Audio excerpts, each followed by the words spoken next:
And you can hear me? Yes, we have contact. Great. Well, how lovely to meet you, Graham. And you. Now, um, I see you have a different name from your email. Yes. So my legal name is the one that you see in the email, and here what you see on the screen is my artist name. Yeah. Okay, all right. Where's your natural name from? So I'm actually French. I'm from French. Hold on.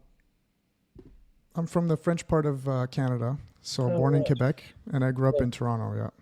I would have expected an E at the end if it were French. Yeah. It is strange. Yeah. Um, but it's pronounced Sirois. Yeah. Oh, no, I was talking about your legal name. Oh, Oh, Ouellet. Yeah, there's yeah, many variations of it. There are TTE, TE. Yeah, yeah. Okay.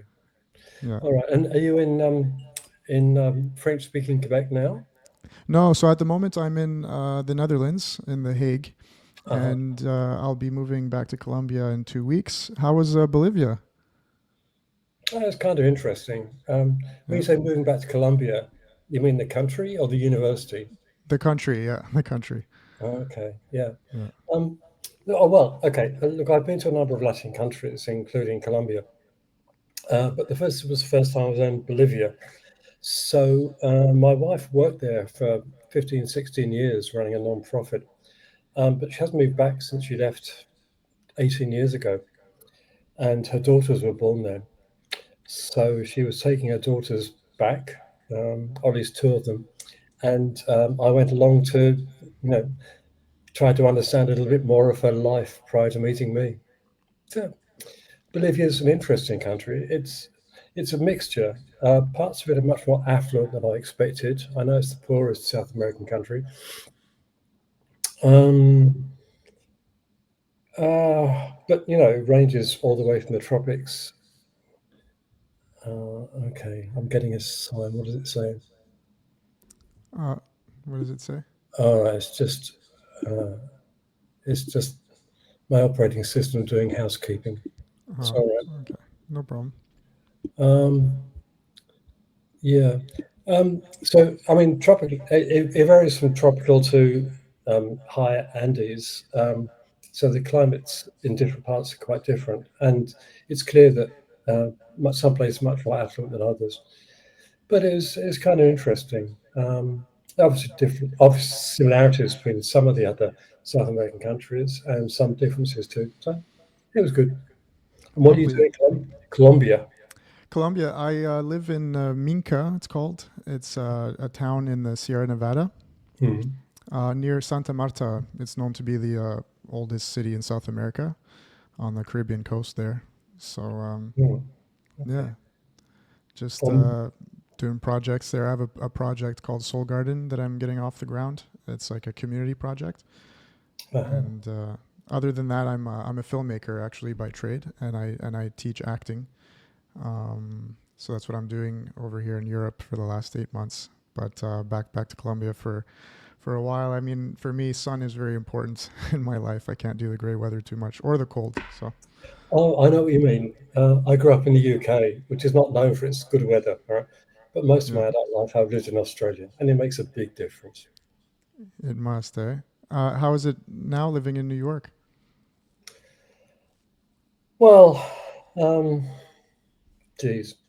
I mean, have you been to New York? I haven't actually. No. Okay. Well, it's a city unlike any other that I know. Okay. I mean, it just has a kind of electricity, which you just don't find in Paris or London or Sydney or, Buenos Aires. There's always stuff going on. So that's interesting. But it's crowded, it's dirty, it's aggressive. And it can weigh you down after a while. And it's culturally, it's a bit different from the rest of the United States because it's largely and always has been over the last couple of hundred years an immigrant city. Hmm. However, it's clearly part of the United States and has the same problems as the United States.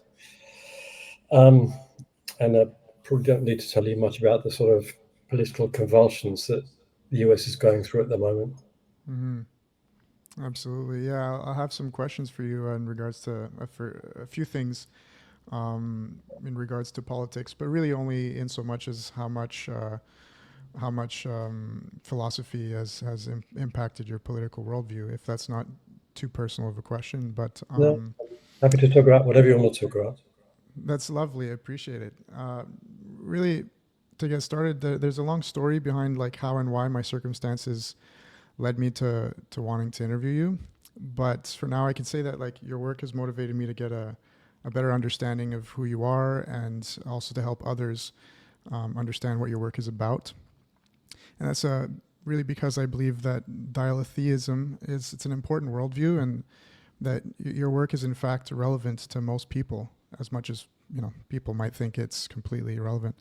Um, and then my belief is that logic, paradoxes, consciousness, and nothingness are the most axiomatic concepts in relation to truth, purpose, meaning, and morality. So the pragmatic things of life.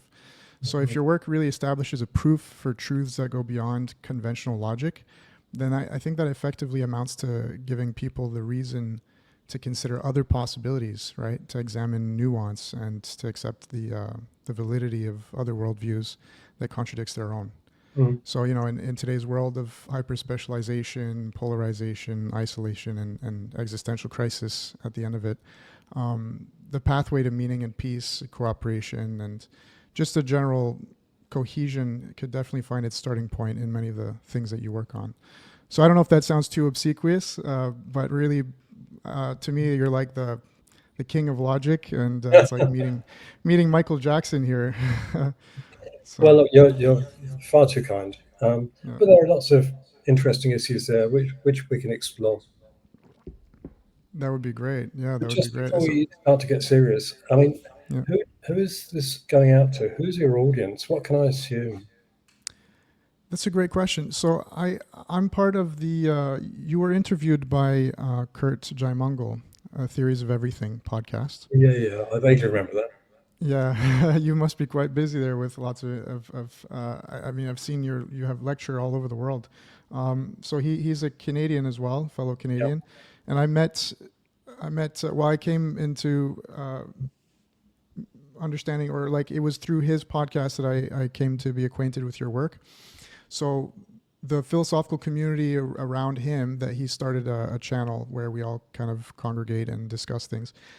They're mainly the people that listen and participate in my interviews. But the goal is I would like to be able to make this accessible to the everyday person. So anybody on YouTube that comes across this interview and I think should be able to at least have some level of interest and understanding as to the implications of the dialectic worldview and what you work on. So I would like to keep it as broad as possible. Yeah. All right. So, is it fair to say that I can't assume any knowledge of philosophy at all? Yes. No. I think within reason. By all means, use philosophical terminology. I also have a lot of technical questions for you here, and we can dive into those things. But I thought we could start with some more personal things, just so people can be oriented a little bit, and then if it gets too technical, they can hop off. But it would be lovely for them to at least consider, hey, maybe I should start to look into what they're discussing here. Okay. Well, look, I'll try and keep it as informal as possible. If Mhm. you think that I start to say things which are not intelligible to your intended audience, Mhm. let me know and we'll sort of rejig. Sure, that'd be lovely. I appreciate that Just incidentally, question. what's your own background? You told me a little bit about it already, but did you Yeah. do a degree in something or other? No, so I have a very different kind of circumstantial journey into philosophy. Um, you're very good at turning the tables here. I'm ready to answer though. I grew up very unstable with a lot of identity crisis. I was born in French Canada, but I grew up in Toronto, in communities and schools that I was, the only white kid at school, or the new guy, or the French guy, or whatever. I've done 12 or 13 different schools growing up, moved from city to city, neighborhood to neighborhood. So all of that led me to a self-defense mechanism wherein I was trying to understand the world around me. um, knowledge is power, that sort of thing. And so I was writing a lot of articles about things that I thought about love or life or technology, science, and then eventually I came across this book when I was 18, or this piece of Epicurean philosophy, and it was very fascinating. So I ordered a book, and I get to Indigo, which is it's like a book shop in Canada, and the book arrived, and I look at it and I open it, and I was thinking to myself, no, if I start to read philosophy, I'll somehow infect my ideas. I won't know if I was able to arrive at these ideas myself. So I decided to not read any philosophy, and I just kept writing. And it was when I was 27 that some major life events happened, and the following year I decided to start reading philosophy again. And it was very lovely because I was able to look at how far I had gone, and then I could see where I was making mistakes, and so that's really my background. It's just experience, in life, and so I don't have any formal education in philosophy or anything. Yeah. That sort of sounds as though you're a natural born philosopher. Yeah. Well, in fact, it's funny because there's a philosopher that I reached out to when I was in Berlin, and it was the Irish Times. They had put out an article of his. His name is David Berman. He's a professor emeritus of philosophy at Trinity College in Dublin, and he had this really interesting survey that helped you determine if you were a monist or a dualist. So you just answer these questions, and he categorized you. So I sent him an email telling him that I'm a monist about dualism. And yeah. So I came later to find out that there is such a thing called dual aspect monism, and that is my worldview, or I'm a dialetheist in a way.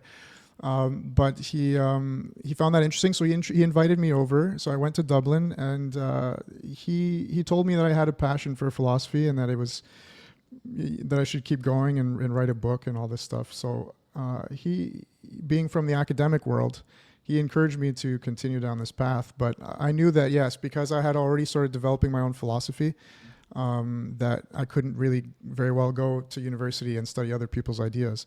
But now I do it as a necessity. I do want to study other people's ideas, but in order to help me further my own work. So, Sure. That's very much the way I feel about philosophy. I enjoy reading a history of philosophy. Lots of smart people out there. You learn lots from them, but the first thing you realise is you don't agree with any of them. And that's fine. That's the way it should be. yeah, yeah, exactly.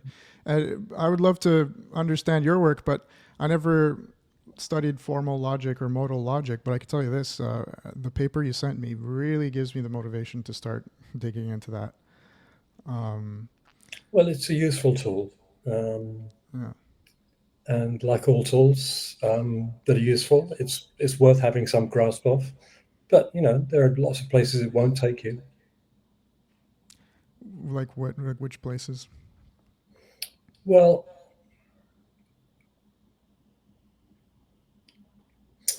formal logic is good for certain things, namely um, expressing your views in a clear way, figuring out what follows from them, thinking about what the implications are, what the possible objections might be, and so on. But for all that, it won't tell you what's true, except maybe it'll tell you what's true about logic, but that's not terribly exciting. Um, Mm. so it won't tell you answers to any really interesting philosophical questions. In ethics, metaphysics, political philosophy, that's always going to have to come from somewhere else. From where, if not Mhm. logic? Well,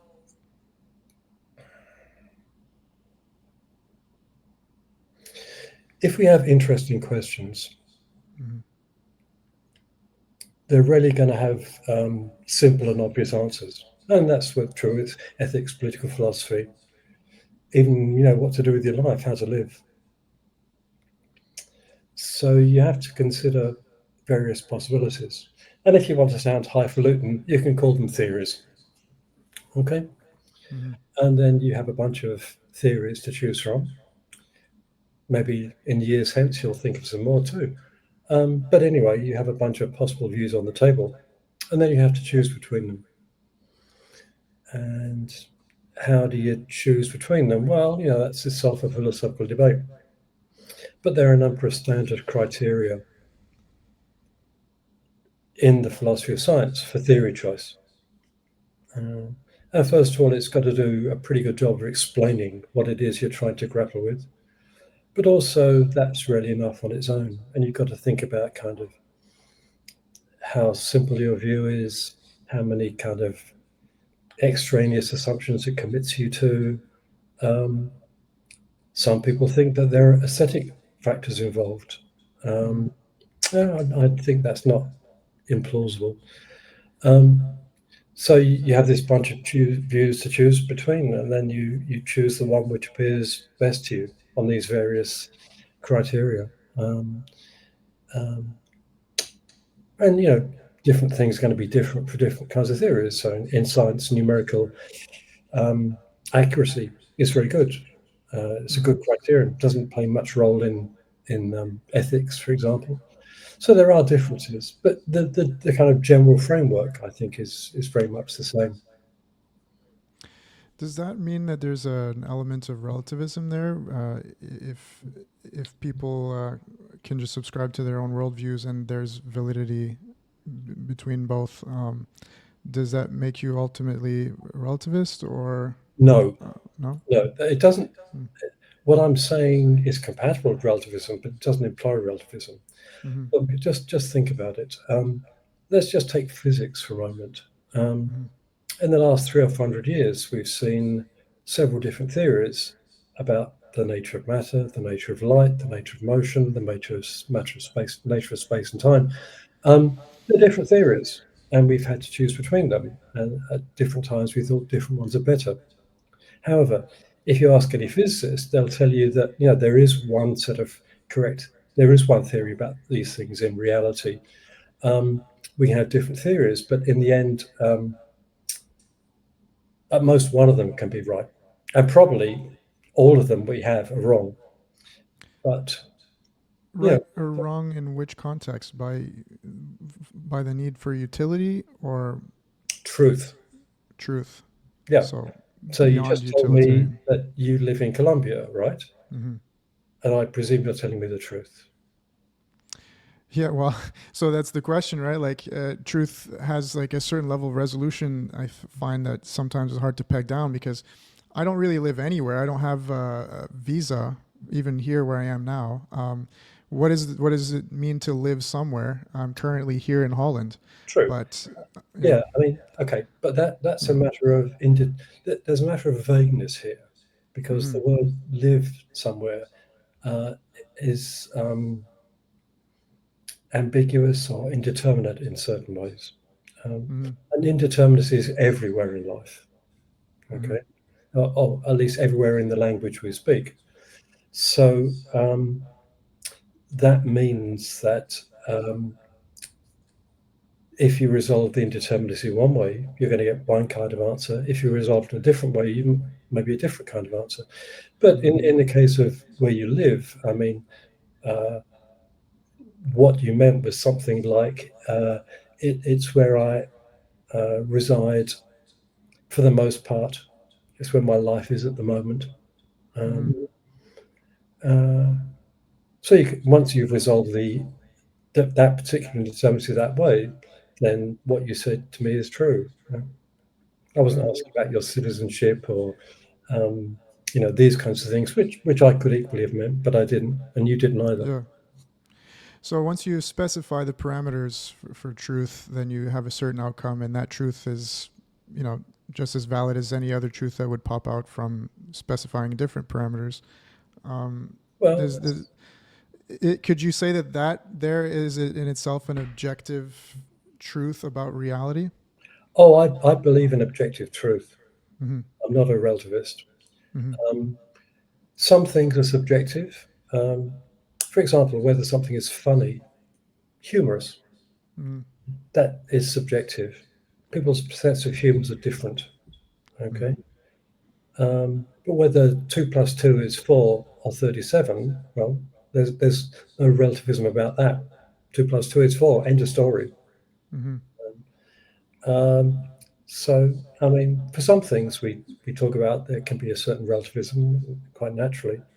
But for some things we talk about, including, I suspect, most of the important things in life, there isn't. Hmm.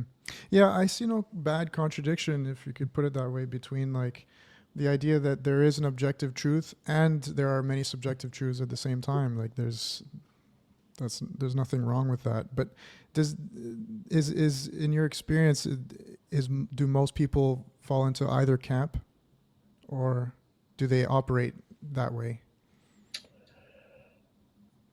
Look, most people is a lot of people. The Mm. human race existed for a long time, and even with the people that exist now, they live in many different countries and different cultures. I'm not really competent to speak about most people. Mm-hmm. Um, the people I'm familiar with are mainly philosophers. Um, Many of those are English speaking, but a lot of them are not. Um, Many of them are professional philosophers, a lot of them students. And as you can imagine, there's quite a diversity of views amongst that cohort. Um, I think, especially with young people, students, there's a kind of knee jerk relativism that you find, Mm-hmm. um, especially when you teach ethics. Um, So, if I'm teaching ethics to first year students, it's common enough to hear someone say, well, it's all a matter of, what you think. If you think something's right, it is. I want to sleep with my girlfriend, boyfriend, whatever. My parents don't like it, but, I'm just as right as they are. Yeah. Oh, you say, oh, yeah, okay, fine. So you think all ethics is relative? I say, yeah, of course. And so I say, well, okay, then do you think it's right to put Jews in gas ovens? They say, of course not. Well, Hitler thought it was. Mm-hmm. And they go, oh, once you push people, the kind of relativism that seems so obvious to them isn't really consistent with what they think. Most people actually have very determinate views on what's morally right, at least about central things like, putting Jews in gas ovens. Mm-hmm. Um, so I think that the relativism which you find a lot of people hold superficially soon crumbles once you start to put pressure on them to really reflect on their views. Yeah, I find that too. Like the I don't know if that's because of the political persuasion at the moment. Because in the era of logical positivism, the world really wanted certainty, so it was just objective truth, God's truth, or mathematics, or whatever the Godhead is chosen to be. And now it's swung the other way. We've globalized a lot more, so there's this push for relativism. But as you pointed out, it breaks down very quickly due to proximity, Yeah. sometimes as well too, right? So um, more fascinating for me is when it comes to objective truth. That's what's so debated and hotly debated. What is that objective truth? Is it the outcome of logic? Is it a paraconsistent logic, or is it what is that objective truth that academic people like yourself really have chosen to be Yeah, the objective truth? that's fair. Look, let's agree, at least for the sake of the argument, just a moment, Mm-hmm. that at least about certain things, there's an objective truth out there, as it were. Then the next question is, well, how do you form a reasonable judgment of what that is about various things? And that's always, any matter of substance, that's going to be contentious. And I think one, the best one can do is realize that one has to make the best judgment one can, but that a certain kind of humility behoves us because we get it wrong. Everyone gets it wrong sometimes. Mm-hmm. Um, I'm sure that many of my views now were wrong, and the same is true of everyone else.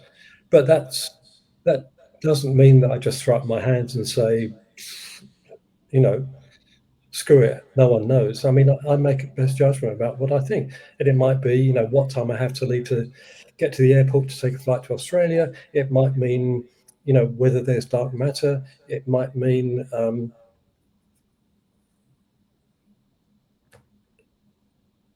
whether it's right to put Jews in gas ovens.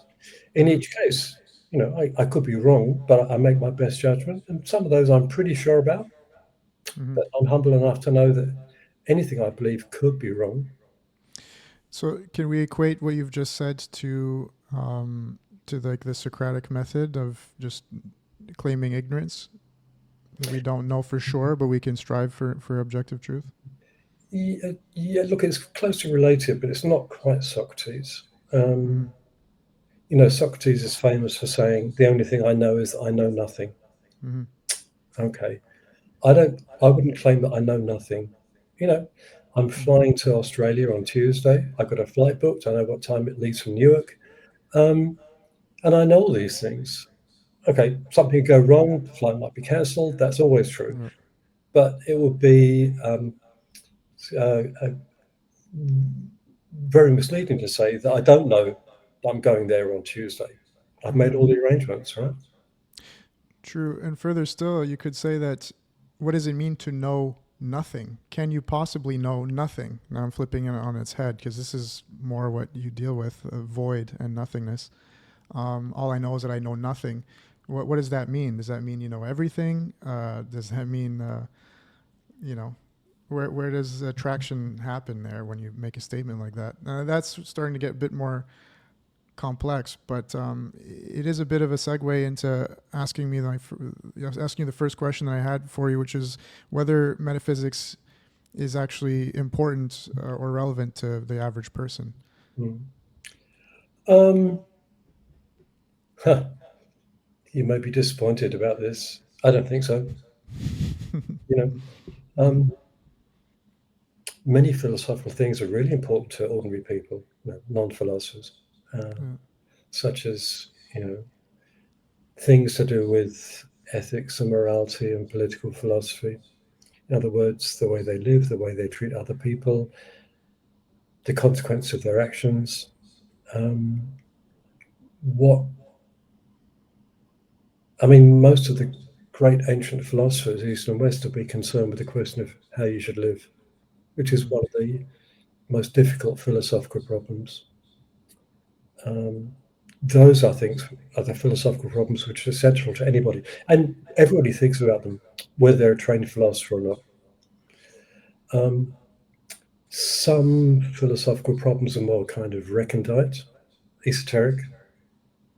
Um, you know, the physical nature of the world, whether it's made of kind of gluons or quarks or 13-dimensional strings or black matter or whatever, the sort of thing that physics tells you about, fundamental physics. They're not really interesting. That's not really interesting to most people. You know, if the technology makes their phone work, that's all they're concerned with. Mm-hmm. So questions about the nature of reality aren't interesting to most people. Um, Metaphysical questions are also questions about the nature of reality. They're much more abstract than the questions of physics. They're sort of questions like what's an object? What are relations? Um, how do things come into unity? These are not problems that physicists deal with, although they can be a kind of grey area. But again, they're questions about the nature of reality, and they're not really interesting to most people. They're not interesting, but I think that one of the reasons I think that my circumstances have led to you and to philosophy, and I think increasingly so for a lot of people, is that because of existential crisis in today's era, on a massive scale, I think the levels of atheism have never been higher in recorded human history, and I will never know because they suppressed atheists for the longest time as well. But I think we can, to some degree, agree to the fact that there is so much existential crisis in the world, so that people are being led to questioning themselves and the nature of reality, and it inevitably leads them to philosophy. Because you hear this a lot today with young people, and they say, I'm not religious. It's like a tainted term. They say, I'm not religious, but I'm spiritual. And you realize they've reconstituted some kind of religion for themselves, whether they've accepted a political ideology or they do yoga or whatever it is. So I think that metaphysics is becoming more mainstream. So if I hold your feet to the fire in that context, would you say that metaphysics at least should be made relevant to the average person? Okay, look, that's a good point. That's a fair point. Um, uh, let me just say, as a preliminary point, that you shouldn't identify religion with theism, Mm-hmm. because there are atheistic religions in the world, and the most obvious is Buddhism. Yeah, I agree. Um, however, um, if you take any religion, it will answer questions of an ethical nature.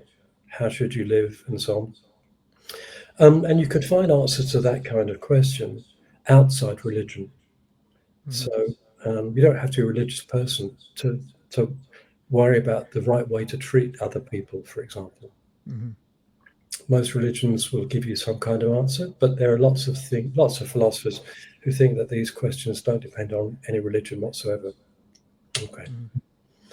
However, once you start to delve into these ethical, practical questions, what you soon find, and this may come as a slight surprise, is that answers to these very practical questions depend on a broader understanding of the nature of reality. Mm-hmm. So it's very hard to really dig deep into these questions without considering what it means to be a person, the nature of people, the nature of human activity, what it is for people to flourish. Um, and those are going to lead you to even more general metaphysical questions. Um, okay, so people are things, they're objects in the world. There's something special about them because they, have certain properties of their own. But after all, people are embedded in a whole cosmos, a natural world, and so you don't expect the nature of people to be independent in the end of the nature of everything else. So, what is the nature of everything else? So, you've soon, if you start to think through these questions, found yourselves in a very deep biological, metaphysical questions. Mm-hmm. And so I think you're right that if you start to think very, very systematically about the practical questions, that practical philosophical questions that engage people, you do get driven to these kind of much more, well, I call them esoteric questions. Mm-hmm. Um, you know, philosophers can be rather esoteric characters, but often, and they enjoy esoteria, if that's the right word. Um, But when we go into these deeper questions, often we're driven there by the fact that we're pushed into there by the things which engaged our concern in the first place. Mm-hmm. I hear what you're saying.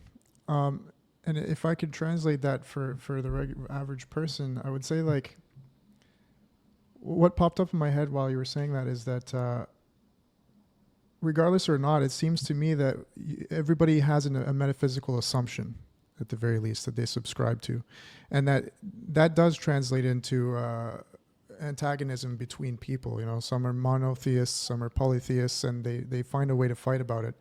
So, they may not think about things in terms of metaphysics, but at the end of the day, what they are operating under is a metaphysical position. So, whether you have two 15-year-olds in Saudi Arabia discussing whether God is one or many, is, I think, something that happens anyway. So I don't know Yeah, how to. well, I think that's right. I mean, we all have a kind of worldview. Mhm, Um, if you want to put it into German and sound esoteric, it's a Weltanschauung. Um, and that worldview will usually have ethical, political, and metaphysical components. You believe in God or not. So that's that I think is a metaphysical question. mhm, You'll be most people are kind of realists about the physical world. You know, mhm, if I close my eyes, I don't think, and I can't see you, and I plug my ears so I can't hear you. I don't think you go out of existence. Mm-hmm. So that's, I mean, your existence doesn't depend on me. The Empire State Building I can see out the window doesn't depend on me. Mm-hmm. So this is a certain kind of realism, and most people are realists in that sense. It's a metaphysical view, which has been Yeah. questioned by many philosophers. Yeah, that's true. That's a good point. I guess de facto, how you live in your life, most people are probably so there is no contradiction there that causes any antagonism between people because yeah, the nominal world is there, like you said. Maybe they function in an empirical manner, and that's it. It just there's no need to. So if we can all agree on that, but that's what's interesting is today logic is being and basic logic is being challenged in quite a few ways. You know, I think I don't want to get too political, but there have been some reports that time and mathematics is considered, you know, not it's just a construct, a social construct, rather than an objective reality. So even basic logic is being challenged in today's world. So I think if that's possible, then it might actually be very important to find a way to reconnect people and say, well, you know, there is validity to whatever worldview you take. You just have to understand what we pretty much just started the conversation with, which Yeah. we can just use the word dialetheism for. I don't know. Is that a word that can apply to that or? Okay. Let's come back to dialectism in a minute. Yeah. Um, um, and let's come back to logic in a minute, because Mm-hmm. the word gets used in many ways, and Mm-hmm. logicians tend to have a very precise understanding of the world, which makes it very different from what most people, the way that most people would use it. Mm-hmm.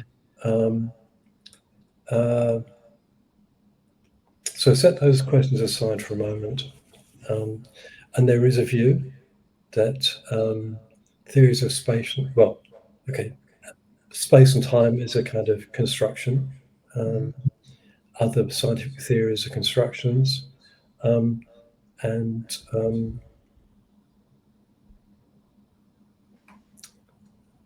so these things are not real. Okay, this is a view called idealism, which has many forms, east and west. But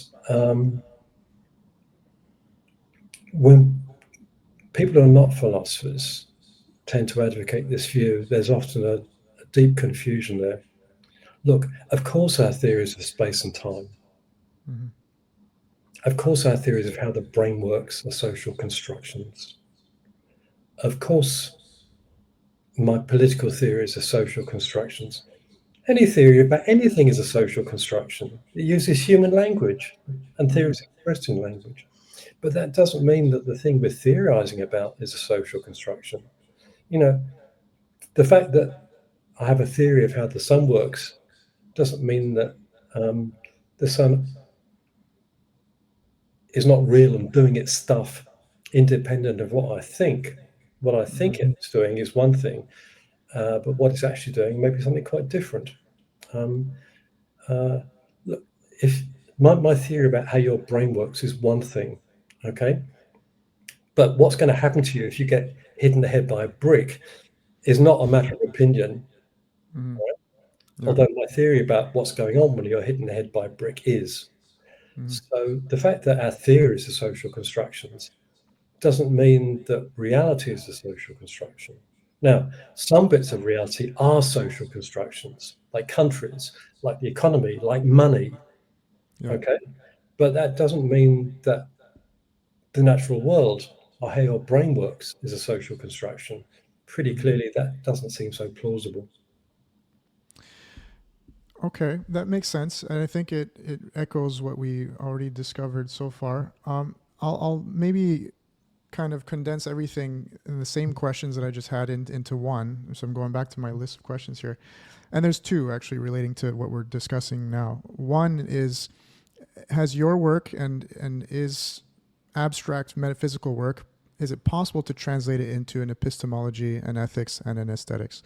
And the second question, because it might be relevant for you to choose one over the other, is is Jean Baudrillard, who is the philosopher who you know who he is. I'm not sure. He inspired the Matrix films. You know, is it true that like the map is not the territory? Is he correct? Is if I go back to the quote, where is it that I wrote it? Is language futile in overcoming the ineffability of truth? So is the map not the territory? Is it basically, can language actually, does it have any ground on making a stake as to what's true and what's not true? Okay, I've never read Lotte Baudrillard, so Mm-hmm. uh, I can't discuss his views in any length. Mm-hmm. But the map is certainly not the territory. You know, Mm-hmm. if I take off my shelf a map of New York City, I'd be a complete idiot to identify that with New York City. Mm-hmm. You know? Yeah. It's a representation of reality, and Mm-hmm. representations very rarely are what they represent. They're something different. They're a form of they're a form of cognition we use to help us get around the reality that's out there. So if I want to go down to Brooklyn, then I take the subway map off my shelf, right? And it helps me to get around New York. So it's quite true that the form of representation is very rarely what it represents. The map is not the territory. Mm-hmm. Um, but that one shouldn't get too excited about this, because I don't think that anything very significant about the nature of reality hangs on this. Um, so um, if I say that you are now in the Netherlands, okay, that's something that's expressed in language. Language allows us to form certain representations of reality. Um, and that which I've just said, I believe you, is true. Okay. Um, whether some things are ineffable, well, that's a different matter. But some truths certainly are not ineffable. That you're in the Netherlands is true and perfectly ineffable. I've just expressed it. Okay. Mm-hmm. Of course, it's true not just because of the language we use, the form of representation we use. It's true because of, well, it's partly true because of the meanings of the words, but it's also true of where you are right at this moment. Okay. So truth is partly determined by language, it's partly determined by non-linguistic facts. Um, and I don't know that that's terribly exciting. It's always struck me as plain obvious. Yes, well, so that's it's exciting for me in the sense that for you to say that translates to a lot of what I've been saying to most of the people in my life, which is that it's often both. That it's a mixture of both. That's my answer for a lot of things. Just it's both. Um, but precisely because people become dogmatic and polarized and extremists, and they often say no, like it isn't both. It is this way, or it is one way or another. So I guess I'm hoping that I'm starting to make myself more clear into as to what my motivations are. I've always tried to render practical the most abstract. So everything that we discuss, I'm trying to understand how does it. Can we create a bridge between the most abstract and from what I understand, we hold the same metaphysical viewpoint that can and does translate to reality, and it's just a matter of making people understand that worldview as much as any other worldview is understood by other people. um, do you agree with that? Does that ring a bell in any ways, or? Well,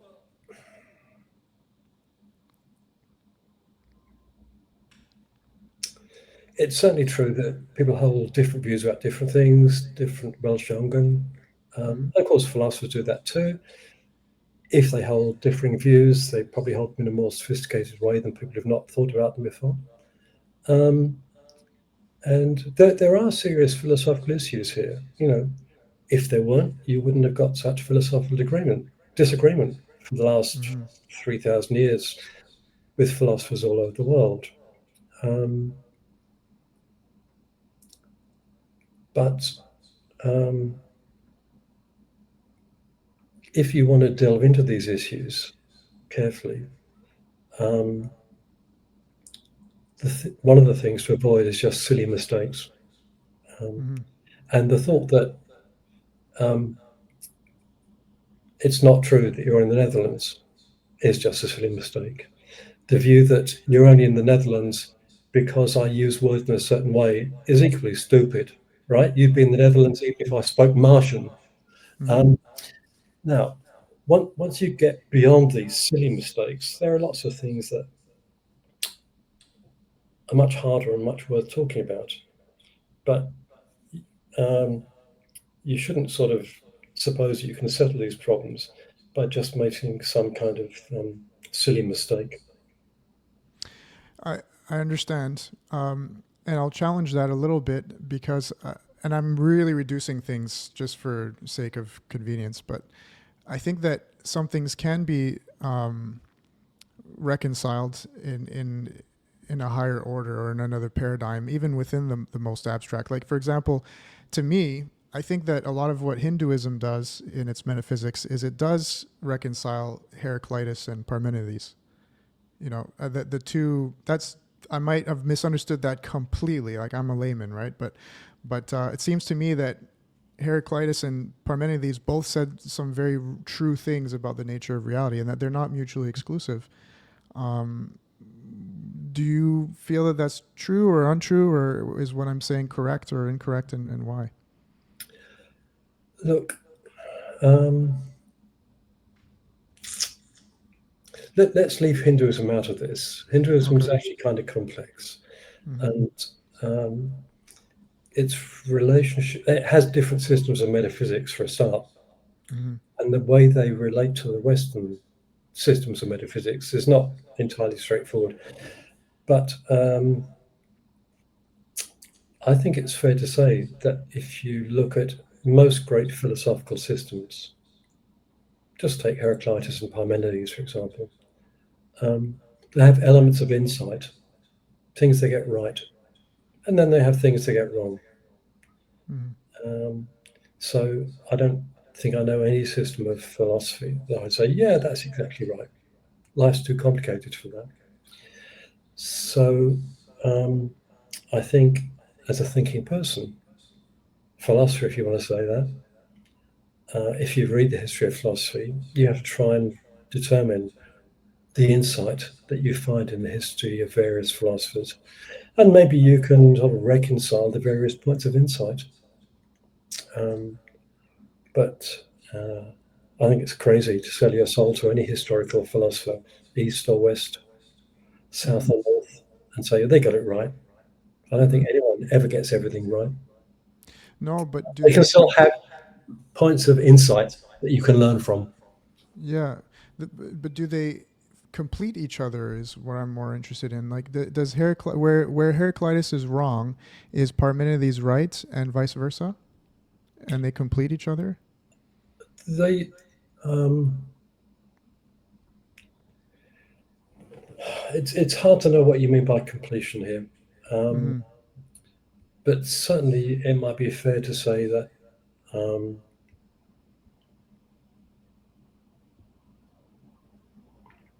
to understand the world we live, any philosophy is going to tell you only part of the story. Mm-hmm. So, um, to change the subject slightly, I wrote a book a couple of years ago called Capitalism. Well, Mm-hmm. that's the first part of the story. First part of the title is Capitalism. It's called Its Nature and Its Replacement, Buddhist and Marxist Insights.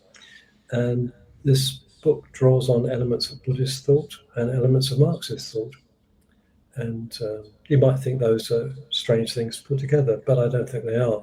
Because I think that where Marx gets it right and where certain kinds of Buddhist thinking gets it right really do complement each other. And when you put the insights of both together, you come to have an understanding of the world that neither has on its own. So, yeah, I think completeness, I don't know, but certainly complementarity is something that you happen. by taking the insights of different philosophical systems. Okay, so now I'm just going to assume this when I shouldn't. I mean, I would like to know: is it as straightforward as saying, "Are you a dialetheist"? Is that a position that you take? I am a dialetheist, but um, that really has nothing to do with the things we've been talking about.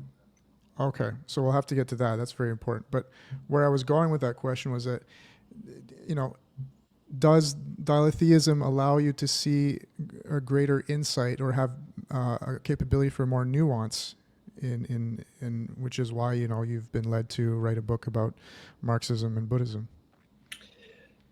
Okay. In that particular case, the answer is no. I mean, that book has nothing to do with dialetheism. Um, but um, let, let's talk a little bit about dialetheism, okay? Um, Mm-hmm. so, dialetheism is a view that says some contradictions are true. Okay.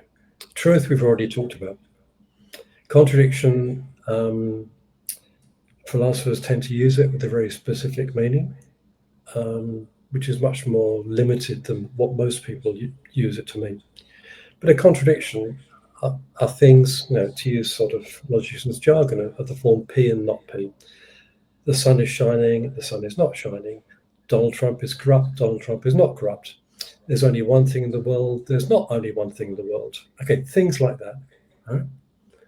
And at least in Western philosophy, since Aristotle, it's been high orthodoxy that no contradiction can be true. Mm-hmm. Matters were not the same before Aristotle, and they're not the same in other philosophical cultures, but in Western philosophy, that's true. There have also been people who doubted this since Aristotle. Hegel is an obvious example. But nonetheless, it's been high orthodoxy. Um, and if you talk to most Anglo philosophers and you tell them that you think a contradiction might be true, then they'll look at you as though you're insane.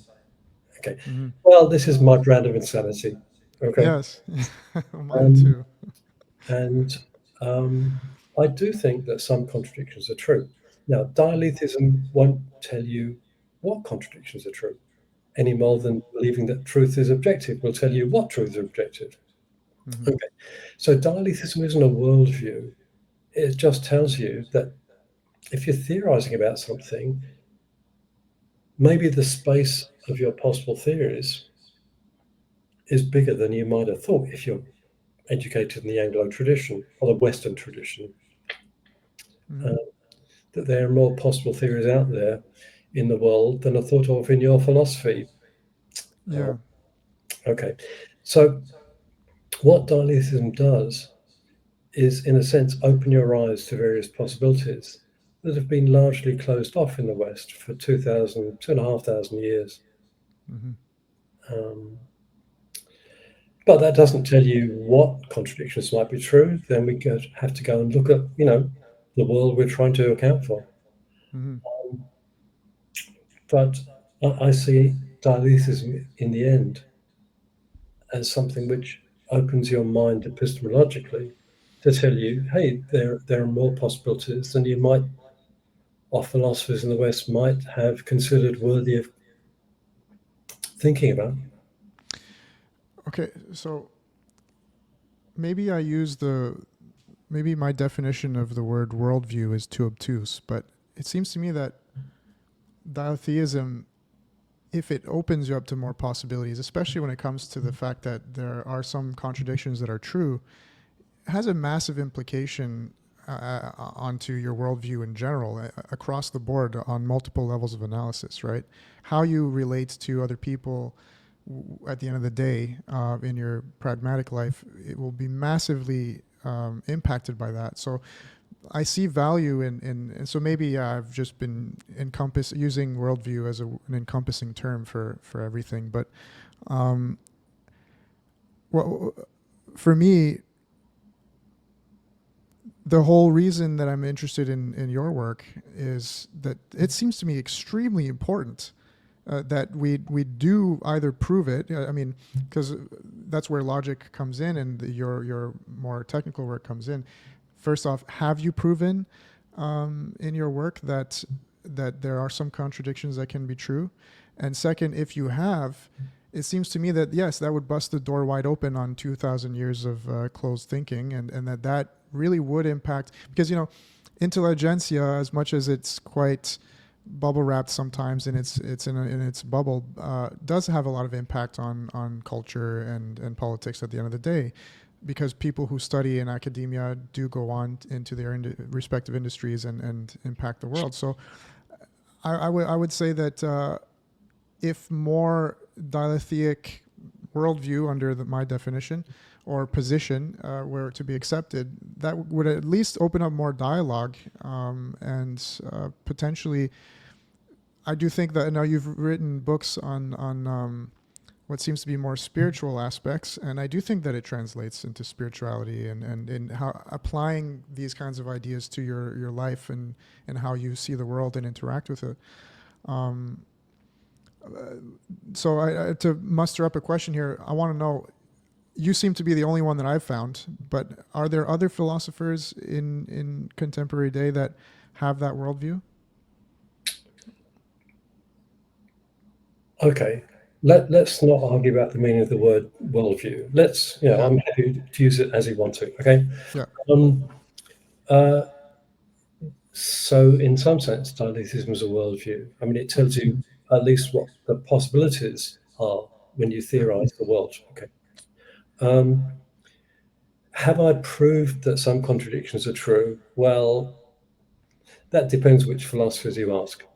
Mm-hmm. Um, when my old mate Richard Routley and I coined the word 40 years ago, 45 years ago, um, there were two contemporary dialectics in the world, him and me.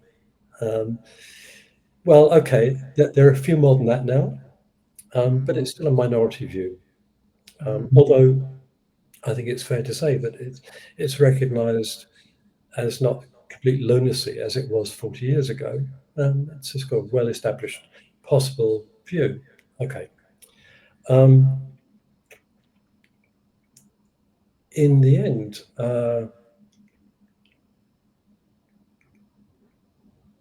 discussions of dialecticism are going to bottom out in what contradictions might be true. Mm-hmm. And there are several applications of dialecticism to things like various kinds of logical paradoxes, phenomenology, law, metaphysics. Mm-hmm. And no one's going to be a dialecticist about all these things. Yeah. These are quite different topics. And when we Yes. theorize about them, we're going to have a bunch of theories. And some of these now may well be dialectic, some of them won't be. And then in the end, this takes us back to where we started. You choose whichever is the best theory. Okay. So, um, So if I can interject there, yeah. what has it what is it that you've done in your work that has made this worldview more acceptable? Because you seem to be well respected in academia, and so the work that you've done must have, what work specifically has allowed people to consider that using dialetheism, and then now I understand how you're using it. It opens the door, but it doesn't give you any direction afterwards. You can, opens the door to new possibilities, but that doesn't tell you which possibilities are true or correct Yeah, or it useful. opens a new door, Yeah. and But you can walk through it and explore. how Uh, have you convinced academia in large part well, that that's possible or true? I don't overestimate these things. Yeah. It's certainly not regarded as the absurdity that it was 40 years ago, but it's still regarded as um, a highly unorthodox view. Mm-hmm. How has it been possible to change people's minds? Um,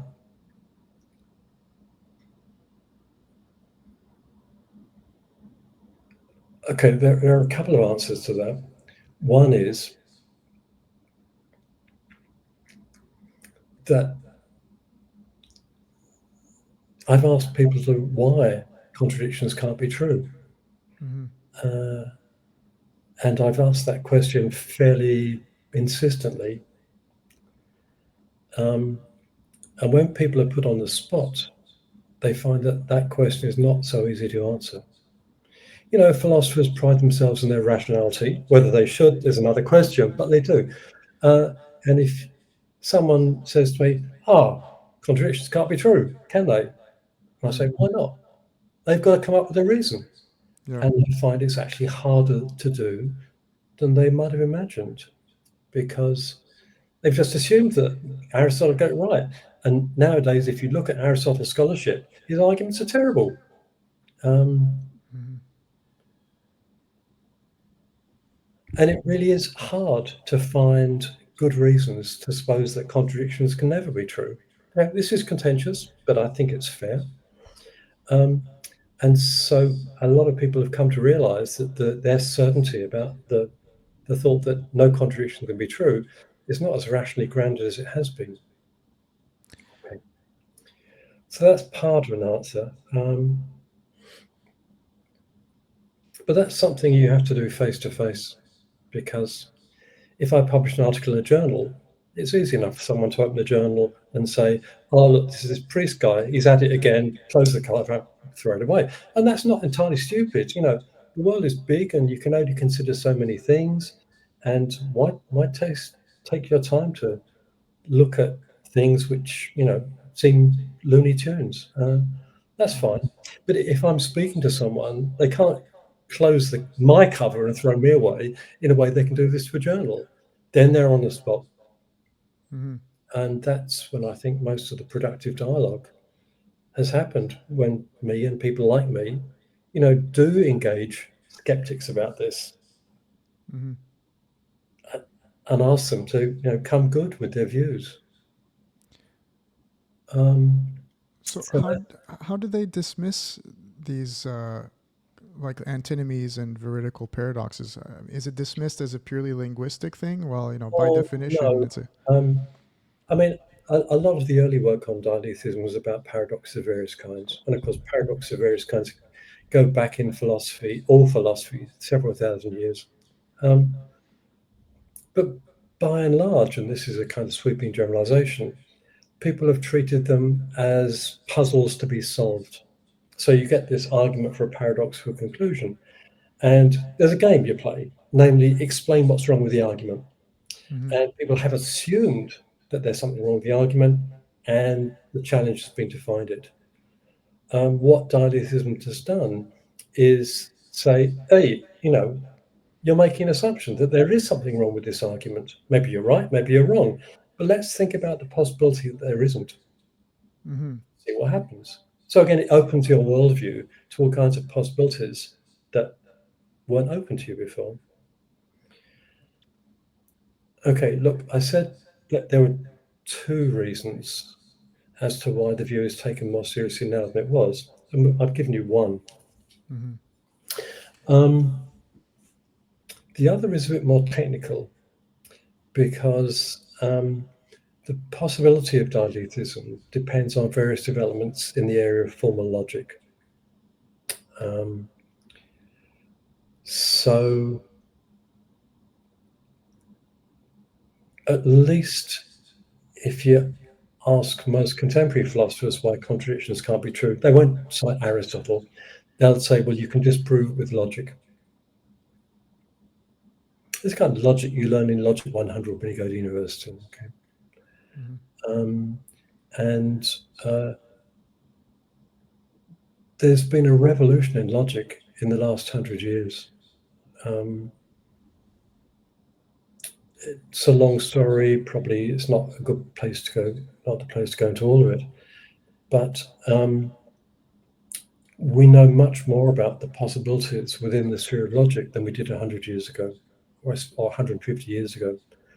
And the developments in formal logic have shown us exactly how to manage contradictions in a sensible fashion, which is really one of the great achievements of modern logic, I think, although many people wouldn't rate it that highly. Mm-hmm. Um, so the progress that's been made is in large part because we've attacked really the hardest core part of philosophy, namely logic. Logic's only part of philosophy, but in the end, it's really the kind of kernel of so much philosophy. It's, or to use a different metaphor, it's kind of the citadel of philosophy. And if you want to attack a view, in the end, you have to attack its citadel. Mm-hmm. And that's exactly what logicians, including myself, but many, many other people, have done by working in an area called paraconsistent logic. We can go into the details if you like, but I don't think we need to. Um, so I don't think that my view or views like it would have been possible or plausible or acceptable without the hard work that's done in the area of technical logic. It's been done in the area of technical logic in the last 50 years by me and many, many other people. Mm-hmm. I think that that shows itself with certain what got me to. There's something you said in one of your lectures that can really bring this home. You said a limit implies that which is beyond it. Now, if that isn't the most eloquent statement that can completely reduce someone's assumption about contradictions Mm. always being false, or something that means there's falsehood afoot, I don't know what it is. That blew me away. And if it can blow someone like me away who has no clue of how to understand or digest formal logic and all the technical aspects of it, I think that there's something to be said there as to how important it would be to do the work that I'm doing now, which is to try to translate some of your work. And again, I don't mean to be too obsequious, but I really do have this excitement for the potential in doing that, in showing at the very, and maybe is it dangerous? Do you think that, like the principle of explosion, there's people who rationalize everything, it's like super relativism, that that do you think that your work can lead to that as well? Am I being too quick on the Okay, gun here? slowly, slowly. Yeah, The quotation you just made about yeah, limits requiring other sides, it's a nice quote. yeah. It's not mine, it's Hegel's. Okay. One of the many great things he said. Of course, he had a lot of inscrutable things as well, but that's one of Yeah, the yeah, which is yeah. true and scrutable. Um, uh, so um, I think my work has certainly challenged a number of Mm-hmm. things in logic, and in some sense, as I said, that's the kind of citadel of a philosophical position. Um, in that sense, I hope it's fair to say that it has succeeded in opening people's eyes. Um, and I think that's really important because I think one of the biggest dangers that we all face is having a closed mind. Mm-hmm. Um, just, I mean, if you look at the things which people now take for granted, compared with 100 years ago or 1,000 years ago, people now accept many things which were just off the wall before. And we've learned that we were wrong, and we were wrong to dismiss them kind of dogmatically. Mm-hmm. And the world is more complex than any of us can imagine, I think. And to approach things with a closed mind is just epistemologically crazy. Mm-hmm. Um, just changing the subject for a second. I mean, I've been teaching philosophy for a long time now, and I always enjoyed teaching first year students because most of them are not going to go on to be professional philosophers or do doctorates in philosophy or even do another philosophy course. But when you teach first year philosophy, people say, okay, they'll tell you a view about religion or ethics or politics. Uh, and usually they're views that they've inherited from their culture, their religion, their parents, their priests, whatever. Um, and they've never really thought about them. Mm-hmm. So again, it comes back to sort of the personal relationship between a teacher and a student. They say, well, of course there's a God. And you say, well, why do you think that? Or, of course, the right thing to do is to maximize the economy. You say, well, why do you think that? Okay. And then you get them to articulate their views. And once you do that, you can help them to see that the things they've taken for granted are much more problematic than they might have thought. That doesn't necessarily mean they're wrong. Okay. It just means that they shouldn't accept them without thinking. I mean, just come back to God, for example. Most Christians are born in Christian countries. Most Muslims are born in Muslim countries. Most Hindus are born in India, of course. Now, they have radically different views about the nature of religion, about the nature of God. Um, so if you'd been born in India, you would be a Hindu, almost certainly. If I'd been born in Saudi Arabia, I'd have been a Muslim, almost certainly. Okay. Now, what it's rational to believe should not depend on the contingency of where you were born. That's just stupid, right? Mm-hmm. So the mere fact that you grow up believing something is not a very good reason to believe it. If it's worth believing, it's because you've considered it carefully and thought about it and the other possibilities and why one of the others might be right. The result of that, well, in the end, it's going to be up to you to decide. But again, the importance of philosophy in teaching first year philosophy is precisely that you open people's minds and get them to think about things that they had just taken for granted before. I think it's one of the great virtues of philosophy, both historically and in contemporary terms, opening people's minds. It's a good segue into. I was going to ask. So, being as philosophy and the humanities generally is about opening people's minds and introducing critical thinking into people whose worldview is largely contingent upon where they grew up and all that stuff. Is why is academia so skewed to one political persuasion? If it is, if you agree that it is, and what does that say about our institutions? Is it more hurtful than helpful? Okay.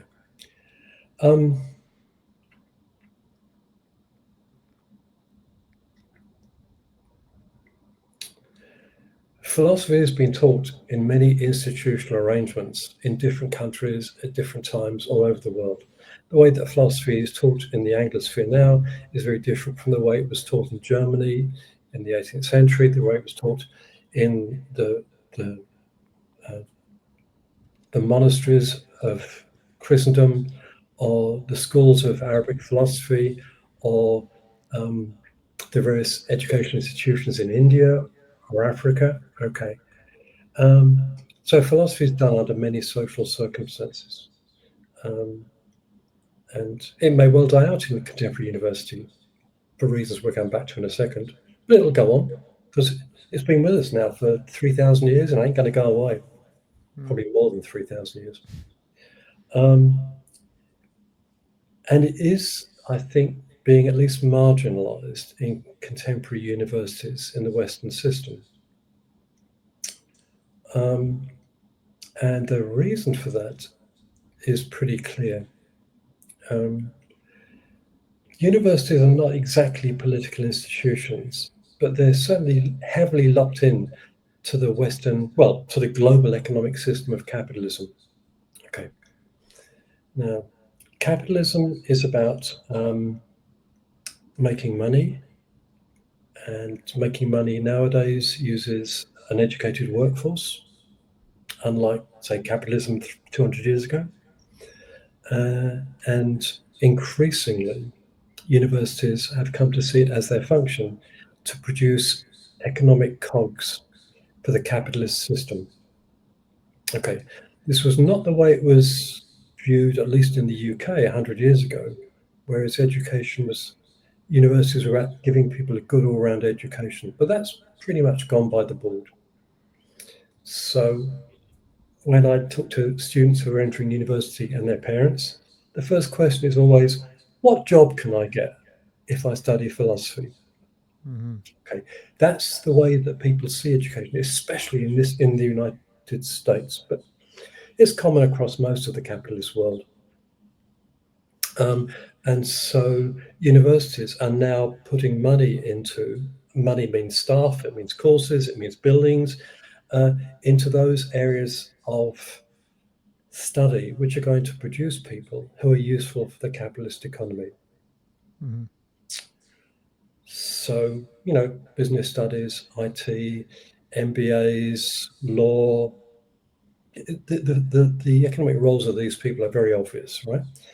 And typically departments of classics, literature, philosophy are shrinking. There are some enlightened places in which this is not so true, but as a generalization about what's happening to universities in the capitalist world, I think this is very true. And you can go and check out the statistics to bear this out.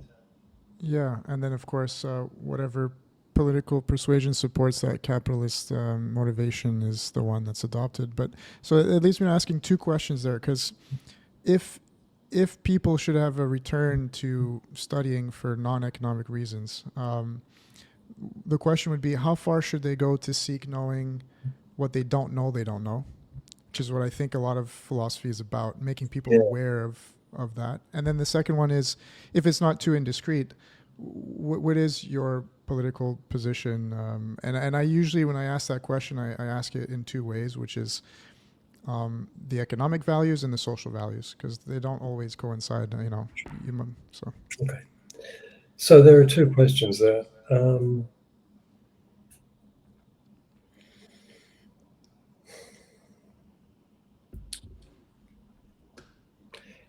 If education, tertiary education anyway, but I think it's just as true of all education,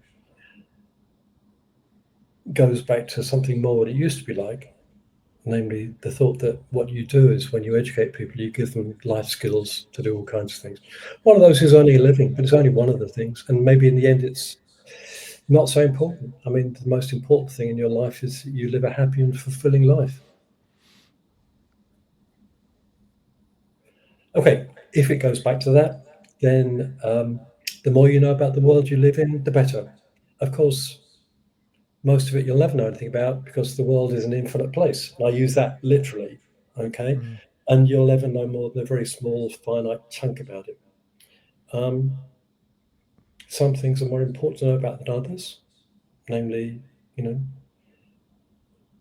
how you should live is one of the most important questions that you or anyone else will ever face. Um, and answer to that will depend on all kinds of things. So those are things which you'll naturally explore. Um, just before we turn to the second question, I think that we are very fast moving to a two-tier tertiary education system where the people who have a lot of money will be able to afford really good education in the traditional sense in the expensive universities of the world. So one thing we know about educational psychology is that personal relationship between the teacher and the student is really important. So small contact numbers, understanding your students, getting to know your professor. These are the things which are really valuable in an education of any kind. And people who are rich will continue to be able to afford that kind of education. Well, who knows? Maybe the Princetons and the Oxford and the Kyotos of the world. Maybe those institutions will wane. Who knows? But anyway, the good education institutions will be expensive and accessible to only a few. So they will have all the privileges that money can buy, including good education. For the rest of the people, which will be the majority, they will live or they will be educated in online, probably, taught by AI or bots. Um, and they will receive a functional education, which will turn them out into the world to be business managers or IT consultants or whatever. They won't have thought about the important issues in life, they'll have been just trained to, okay, well, 100 years ago, they'd have been trained to know enough mechanics to work in a factory. Now they'll be taught enough about economics and IT to be a different kind of cog in the machine. So I think we're moving to this dual education system, which brings us to your second question. Probably my political views are getting pretty clear from what I've said. Mm-hmm. I think the world is in a deeply problematic situation.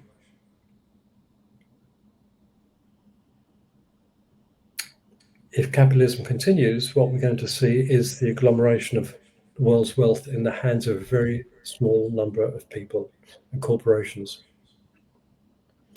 And we're currently destroying the environment. Already, it's too late. Sea levels are going to rise several meters. This is going to cause migration. It's going to cause destruction of arable lands. And, I won't go through the litany, it's familiar enough. Mm-hmm.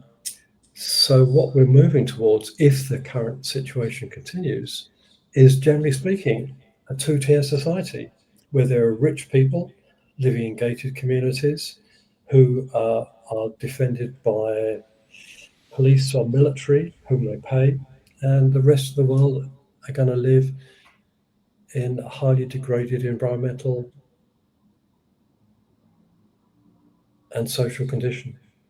That's the way we're going. And the only thing which is going to prevent that is dismantling capitalism. So my views are highly anti-capitalist. Okay. So that's the answer to the economic question. Oh, the answer to one economic question. There are lots of others. Mm-hmm. But that's connected with my social views. And so my social views are drawn very much from Buddhist ethics, namely, you don't want to suffer. I don't want to suffer. I know why I don't want to suffer, and you're human like me. So I understand why you don't want to suffer. So what we should be about is really diminishing the suffering of people in the world. And it's more complicated than that because your suffering and my suffering are interconnected. So I'm helping you to flourish at the moment. You help me to flourish at the moment. So social relations are not a zero-sum game, as capitalist philosophy would have us believe. In the end, we flourish together or not at all. So, all the things that I enjoy in life are made possible by other people who are doing their thing in life. Whether it's getting a cup of coffee, reading the newspaper, chatting to you, going to the opera, traveling back to Australia to see my family. None of this is possible unless other people are flourishing there. So, my view is that what we should be about is constructing the kind of society where we all flourish. And flourishing has many aspects, but one is making sure that we all have enough to live off, we all have a decent standard of education, we all have good medical conditions. And again, this is not possible in the world where already 70, 80% of the world's wealth is held by 1% of its population. You just cannot achieve this kind of communal flourishing with such a gross inequality of wealth. Okay, so that's the answer to your second question. That's I appreciate that very much. These questions are usually quite volatile, or people respond to them in different ways. I just didn't want to pigeonhole you into a specific, because being anti-capitalist still doesn't stake your position as to how you would dismantle that. I mean, do you believe in communism, or is it anarchist or social libertarianism? It doesn't really matter. I don't need to know exactly what you believe, really, I just curious more so the all of these questions were leading up to trying to understand if your metaphysical work and your philosophical work, if that has had an impact down the line and translated into those political values, or if the two are really not connected. Yeah. Okay. Look, my social and political views are not a secret. Okay. Mm-hmm. I know that many people do not agree with them. Mm-hmm. Um, but a while back I mentioned this book I wrote called Capitalism, Its Nature and Its Replacement, Mm-hmm. uh, where I explain at much greater length, obviously, um, and at least try to start answering the very important question you raised about where we go to get out of this shitty situation that we're in, okay? Mm-hmm. Which is, again, the most important question. I don't have a magic bullet for this, but Mm. to the extent that I have thoughts, you'll find them in that book. Okay, I so see. those are my views. Now, the second question, has philosophy affected my views? Absolutely, because over the years I've read a lot of philosophy and I've learned a lot from the philosophers I've read. I don't think I've read any philosopher who I agree with entirely, but some philosophers I've read got certain things really right. And my views have been influenced by Marx. And I think that his analysis of capitalism in volume one of Capital is spot on still. 100 and what is it? 30, 160, about 140 years after it was written. So I think he nailed that. There's a lot of things he got wrong, but his analysis of capitalism is dead right. Also, my view of the world in which we live, ethically and socially, is highly informed by Buddhist ethics and one of the many schools of Buddhist metaphysics, of which there are a number. So, yes, my thinking about these things has been highly influenced by the things I've read. I hope I read critically, and I try and figure out where they got things right and where they got things wrong. Have your own ideas also, not just other philosophers, but your own ideas influence your worldview? I mean, that's a bit of a dumb question, I imagine. I mean, obviously, our ideas are going to inform our worldviews, but is something in logic, has something in logic made you reconsider your views at some point, and you're like, wow, you know what? I'm going to change my mind here about these economic or social values because of this. Not, not so much. No.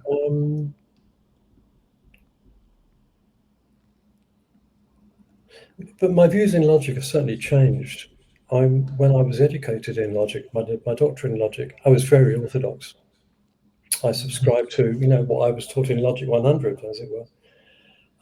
And that's changed over the years as I thought more carefully about these. Mm-hmm. And I'm not sure that, certainly, my work in logic has informed my work in metaphysics to a certain degree. That's true.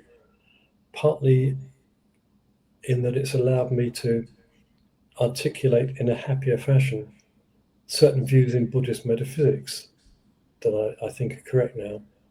Mm-hmm. So there is a connection, but it's a kind of a connection at kind of one or two remove. It's not direct. What thinking about logic has made me very aware of is the fact that there are orthodoxies in the way that people think. Orthodoxies are very often, if not always, wrong. And when you find an orthodoxy, the first thing you should say to yourself is, why? Why is it orthodox? What are the reasons for it?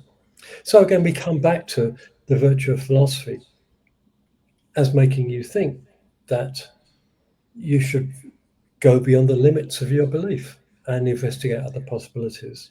As you said with a quote from Hegel. Mm-hmm. So it's to open your mind. I mean, if something as hardcore as logic can be wrong, then anything else can. And you should approach all these things with an open mind. And you will often find that the things you believe, in the end, aren't very well grounded. Hmm. And in the case of our views about economics, pretty pernicious. Yeah, that's for sure. I want to ask this before I forget, but because it seems to me that keeping an open mind in so far as paradoxes allows you. Well, let me rephrase. So basically, there's. I want to know if you know of a philosopher called Florentine Smarandacci. No. He he's a Romanian philosopher who I believe does a lot of work in mathematics, but he started a movement called paradoxism in Romania in the 80s or 90s when the dictator there. So it was a movement to try to regain freedom of speech. A lot of poetry. There was like, what do you call those koans, Zen koans? And so that sort of thing, to be able to say what you're trying to say without being, put in jail for it. So anyway, I looked into him. It was very interesting, and he has this thing that he calls neutrosophy. So he does a lot of work in mathematics, and I reached out to him. It was very interesting. So I kind of wanted to know if you were aware of him, but he seems to apply a lot of the kind of work that you work in to mathematics. And I know your origins were in mathematics. Um, what is it about mathematics that well, because I have a lot of things in my head right now, but two of the people in my philosophical community are more into what would be considered esoteric, but ontological mathematics. Uh, do you consider mathematics to be esoteric? Do you consider mathematics like what is your relationship to mathematics now after having worked on logic for so long? Okay. Is it It's All very right. convoluted there. Sorry about that. I have like so many questions at the same time. It's okay. Look, first of all, no, I don't know this philosopher, I'm afraid. Right. I now have an age where I know that the world of philosophy is so big, there's much of it I will never know. Okay. Yeah. Um, Mathematics is really important. It undergirds so much modern technology. It undergirds so much of our understanding of the world. And there was a revolution in logic at the end of the 19th century where the tools of mathematics were used to help us understand logic much better for Mm-hmm. the first time. Um, so nowadays, you cannot understand logic without having a decent grounding in mathematics, or at least parts of it. Mathematics is a big subject. Um, so the work I've done on logic uses mathematical tools, which I learned when I was a student, um, and they've been really important for me. Um, but I do think mathematics is important as an intellectual enterprise too. I'm not suggesting that everyone should learn mathematics, but one of the things about mathematics is that you cannot bullshit. You know, you say something and it's wrong mathematically, you're going to get shot down Mm-hmm. because there are very determinate standards of rigor. Okay. Um, you do not find that in philosophy. It's just not the kind of thing where it's so easy to obtain such standards of rigor. But one thing that mathematics teaches you is that if you ever try to bullshit, you're going to get, you're going to get destroyed by the people who know better. Mm-hmm. Okay, that's not going to solve problems, but it's going to start you at least um, being very careful about what you say, how you say it, why you say it. Okay, um, and a while ago I said that philosophy is about keeping your mind or making your mind open. But as the old saying goes, you don't open your mind so much that your brain drops out. Yeah. Okay. Mm-hmm. Um, so an open mind doesn't mean a gullible mind. It means a mind where you critically scrutinize what you think, why you think it, what other people think, why they think it. Um, and there's a discipline in rigorous thought, which is, I think, really at its peak in mathematics. That's one thing that studying mathematics taught me. Interesting. Yeah, I guess to close that loop off, makes me think of Ramanujan. Um, division by zero and things like that. How esoteric do you consider your own work to be, if at all, in logic?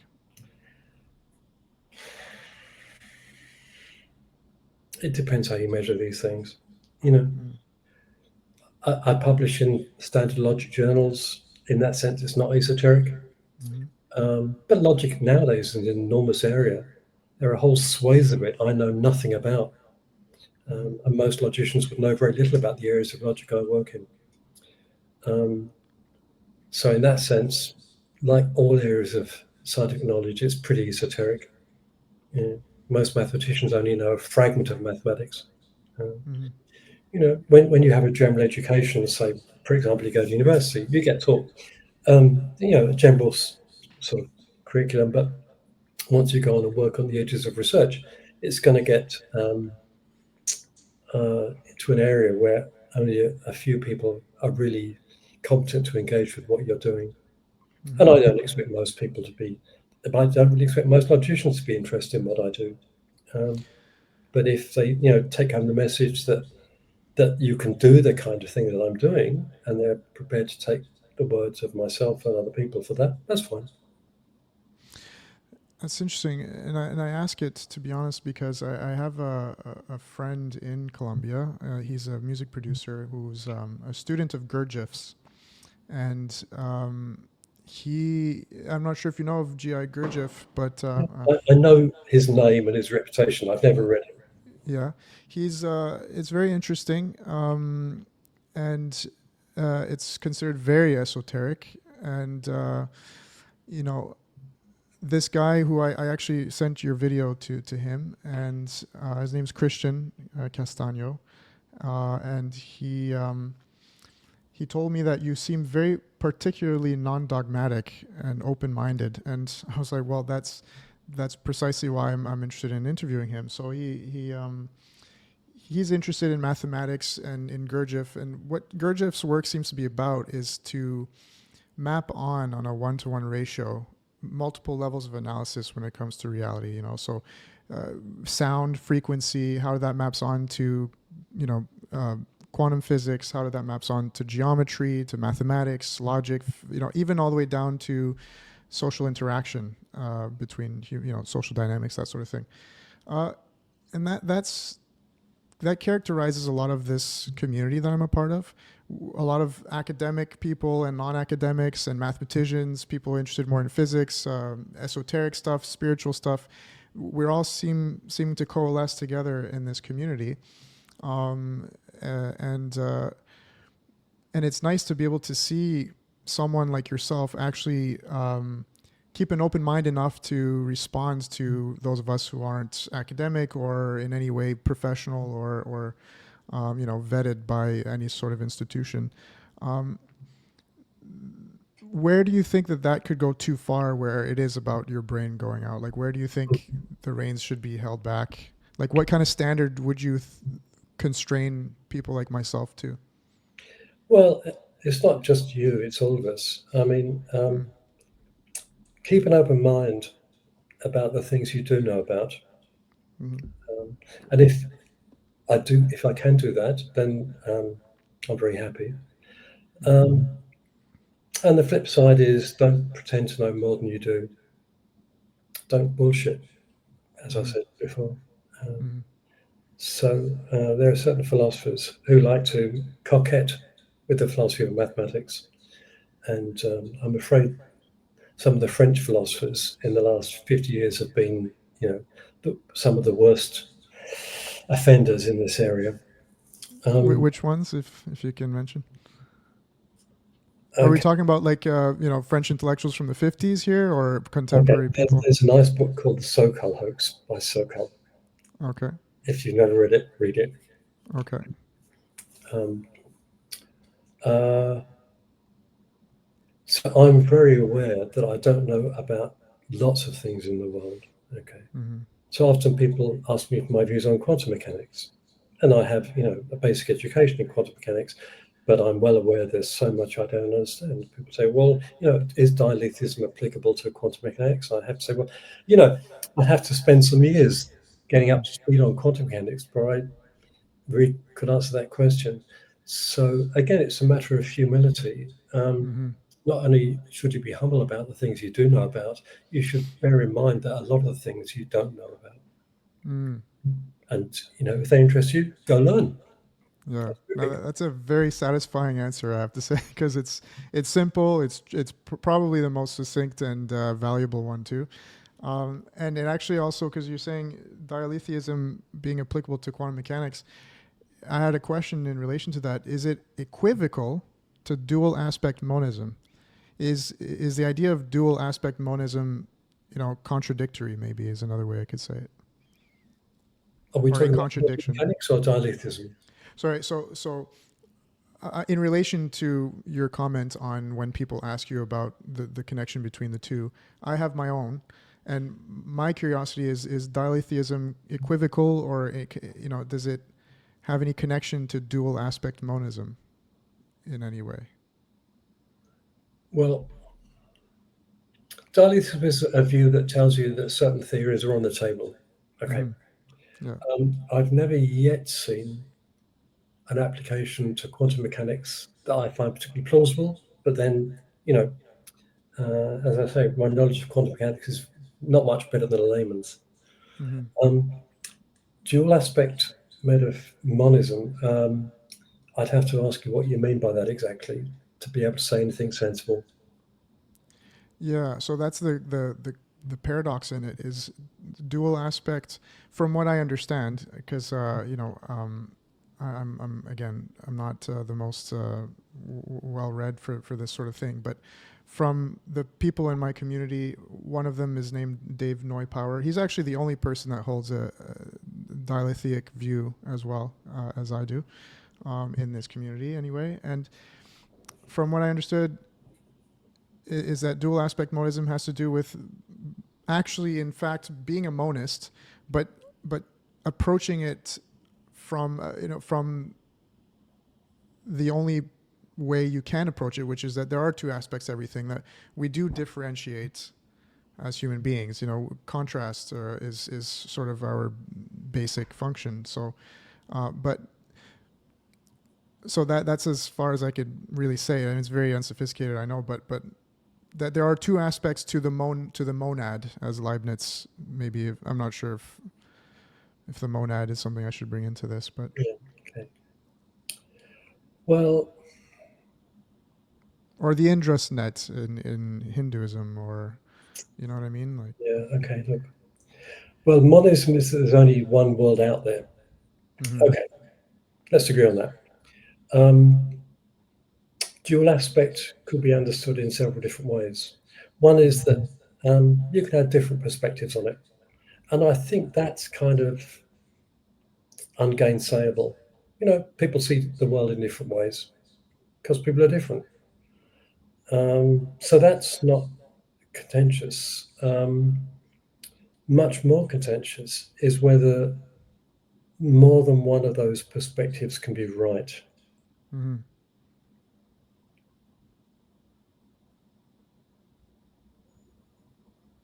Now, that is going to raise all kinds of difficult philosophical questions. Yeah, yeah. For some things, well, we've talked about humor. Okay. There, you know, is something funny? Well, you have a perspective on it that says yes, I have a perspective on it that says no. And there's no sense in which either of us is right. And it just has Mm. different features which appeal to you and don't appeal to me or whatever. Um, but that's not terribly interesting. That's pretty obvious. It gets harder when you talk about kind of things which are less social, thinking of humor as social. I mean, if you want to apply it to human beings or the economy or people's biology or the nature of the cosmos in which we live, those are much more contentious issues. Um, and I confess to have no determinate view on that matter. There's a standard Buddhist view in all schools of Buddhism about a distinction between conventional reality and ultimate reality. So reality is one, at least in some schools of Buddhism. But you can have a sort of conventional, but it has both a conventional and an ultimate perspective. This is Mm-hmm. exactly the kind of dual monism you're talking about. Mm-hmm. I find that kind of very plausible view. I'm not sure whether I believe it. Um, so there are some things I'm still thinking about, I'm afraid. Mm. I believe you said that, yes, in Kurt's podcast as well. I find that still interesting that yeah, you haven't settled on one yet. I don't know if that's because you're still working on in logic, or if it's No, simply I think about lots of things. I don't yeah, think about logic as much as I used to when I was younger. yeah. Um, but I mean, I've never lost an interest. So I think about many things. Some of the things I've found answers which I find satisfactory. Mm-hmm. Other things I'm still thinking about. And I've no doubt I will go to my grave and the same will be true. I see. So that leads me to the last two questions that I had.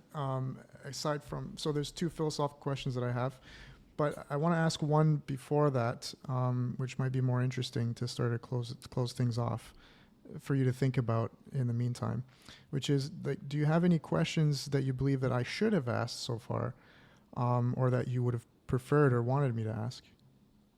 No, I mean, you No. know your intended audience better than I do. I Yeah. think you're the best person to decide on the questions. And I don't have an agenda of stuff that I really want to get over. No, but you did ask me at the beginning who my audience was, which is quite gracious, and so maybe you have ideas as to which questions would be better to fulfill that purpose that I had. No, um, Mm, I mean, I asked the question to get some idea of what mm-hmm, I could take for granted when I'm answering questions. And mm-hmm. I tried not to go beyond that. Um, but I think you're the best person to decide, you know, what will interest the people who listen to your program. Okay. So finally, I can ask like the big one, which is the one that brought us together. Is when you emailed me back. Very simply, I had asked if you believed that void was ontologically true, and you sent me an article. You said yes simply, and you sent me an article, much ado about nothing, um, and it was your thesis, and it had lots of formal logic, modal logic. I couldn't understand any of it, but it was very nice to get a straightforward answer like that. That now I know we can dive into the weeds here. What does it mean for void to be ontologically real? Is like, an immense thing to go down, but. Um, in relation to that, I have two questions. One is fundamental reality non-contingent to you, and or do you accept teleology as like the fundamental way to explain fundamental reality? Okay. Um, First of all, I do think that nothingness is a thing. Mm-hmm. Um, and I sent you this old paper on it. In fact, I have a book now, or a manuscript, which is called Nothing in Particular. Um, and hopefully it'll be finished sometime next year. Mm-hmm. Okay. And that's, again, I'm afraid it's full of logical techniques, so it won't be a layman's book. But I discuss exactly what it is and its properties and how it works and things that some philosophers have made about it. So, okay, that's that. Now, um, then you said there was one question about teleology, and there's a question before that. Is Um, fundamental reality non-contingent? oh, contingency. That's right.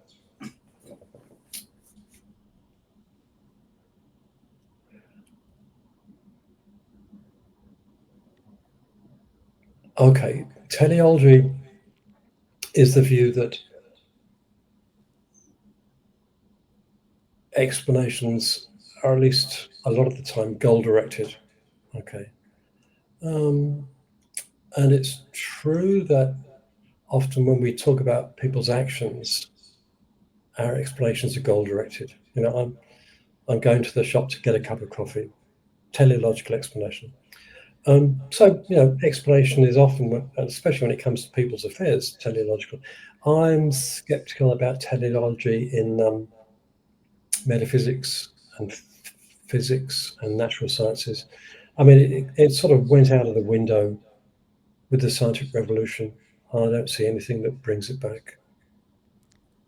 Yeah, maybe if the human race survives another 1,000 years, which it probably won't do, Mm. it may come back, but we can't. That's a matter of speculation. Contingency. Contingency is more difficult. So could reality have been otherwise? Well, yeah, in some sense, obviously it could have been. I mean, um, uh, you emailed me today to remind me that we're having this interview. To be absolutely honest, I'd forgotten. Um, and had you not done that, um, I would have gone out for coffee, and Yeah. this interview would not have taken place. That could have happened, right? Hmm. Um, so some things about reality could have been different. Now, I don't know that's terribly exciting. Are the fundamental features of reality, as opposed to the vicissitudes of daily life, contingent? Well,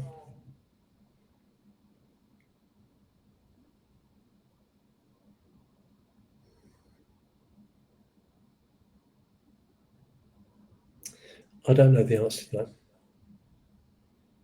Um, could the laws of physics have been different? And what do you mean by could they? Because that's a weasel word in philosophy. Hmm. I guess I don't have any fixed view on that matter. Um, I've never really thought about it carefully. So I'm sorry to give you a disappointing answer. No, it's okay. It's okay. I'm just still satisfied with you confirming that ontological void is a thing, because that's the one thing I run up against in my community in the debates. Again, aside from this Dave Neupower, who's become a very dear friend, um, but yeah, like the statement that I've reduced it to is that like why is there something rather than nothing? Because nothing is something, it is everything. That's how I say it. Or if I translate it into a more technical, condensed way, I like to say that potential is not unless actual or unless actualized. um, so that's just my worldview reduced in a nutshell, and that necessarily involves the idea that void is existential. It exists, and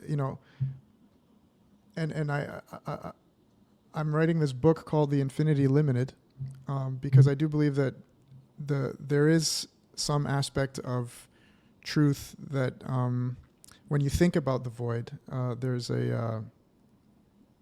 there's a reasonable ground upon which we can give it validity. So that's really what I'm trying to Yeah. do. Look, why is there something rather than nothing is a very old philosophical chestnut. Okay. Yeah, Not yeah. to say it's not interesting. It's not to say it's easy. It's a deep philosophical question. Mm-hmm. I'm not sure that I have an answer. But there is a part of the book where I discuss that. Yeah. And my own view, for what it's worth, is that even if there were no things, there would still be nothingness. Mm-hmm. So yeah, there's going to be something, always going to be something, namely nothingness. Now, I don't know if that's really exciting. And of course, even if it's true, it doesn't tell you what the things in the world must be like, apart from the fact that nothingness Yeah. is there. And I don't have any good answer to that question. No, and me neither. But well, actually, I don't have a. I mean, who can place themselves on the pedestal to say I have a good answer or an answer, but the one that I'm after, that I'm trying to investigate in my own life, is that perhaps they coexist, that that one didn't come out before the other, that Sorry, it what are isn't the two things? existence and non-existence, that the Oh, two coexist, and that is a that seems to me to be a tautology within a teleology. Um, and that there's an antinomy there. There is a dialetheia there, and all of those elements philosophically, I'm trying to put together in a coherent way, to try to understand the relationship between antinomy and dialetheia, between void and existence. That's what I'm after, and I the only one that interests me is one that I haven't heard that much, which is that they coexist, that they both are in some fashion. So you can see why I've been very interested in your work, but I'm not sure if maybe you can save me the trouble. Is it worth learning formal logic? Will I get any answers, or will it help me in my you certainly pursuit? won't get any answer out of formal logic. Um, Mm-hmm. Formal logic might tell you that your view has consequences you don't like and you want to give Yeah. up. But the view that being a nothingness, um, a codependent, is is not it's an unusual view, but it's certainly not an unknown view. Mm-hmm. It's a view you find in aspects of Chinese Buddhism, for example, Mm-hmm. and not just that. You also find it in Hegel and in Sartre and some Western philosophers. Um, Look, let me send you a paper that I wrote recently on nothingness in East Asian philosophy, which Mm-hmm. might interest you. Yeah, I think that would be lovely and very helpful, actually. Um, I gotta say, it's been a wild couple of hours. I've asked you a lot of the questions that I wanted to ask, and I've gotten some very satisfactory answers. Don't Um, be satisfied. no, no. Well, I'm always curious, but that's why I had asked you also, like, how far should one go to try to know what they don't know? They don't know, because I can tell you this: going back to my story at the very beginning, like the whole self-defense mechanism and trying to intellectualize the world around me, I realized it led me to, well, I should understand the world inside, within me versus without, and then actually that's when everything kind of emerged. I mean, to be candid with you, that event that led me to reading philosophy and having philosophy that kind of emerged on its own and all that, was that I tried to commit suicide. And this is like I think a very common thing in today's world. It's a real epidemic because of existential crisis, and that was a true life experience. It was where I was awake. I was becoming alive. So I don't see facing death in any way, even a suicide attempt, as being a negative thing. I see it as a beautiful thing if you survive it. but it led me to so that when I did that, I quit abusing alcohol, and a lot of different biological and emotional impacts on me, put me in a state of what I call delusionism. So there I am, and I'm writing about delusionism, and I'm halfway through my manifesto or whatever, and then all of a sudden I start to think to myself, this is a term, this has to exist already. So I look it up, and here's where it kind of connects to you being a Brit, is that I look it up, and this actually was a philosophical movement that happened in the 90s in the UK for a very, very short period of time, called delusionism. And there were two things that I found. One was a blog, and in it the guy describes what it is, and he describes that, yeah, it happened in the 90s. It was this idea that all truth is delusion, and then that puts you in some kind of state of mind, and it's a very interesting experience in your consciousness. And what it is ultimately is just the nihilistic paradox, but you're like really in it as an experiential thing.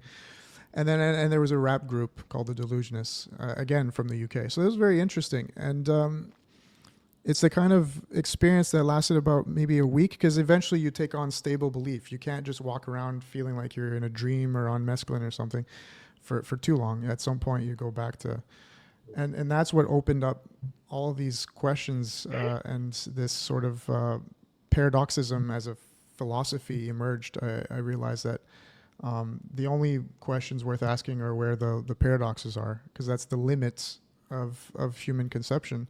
So if you want to understand what's outside the limit or what's at the boundary of reality, you necessarily have to um, investigate your own consciousness.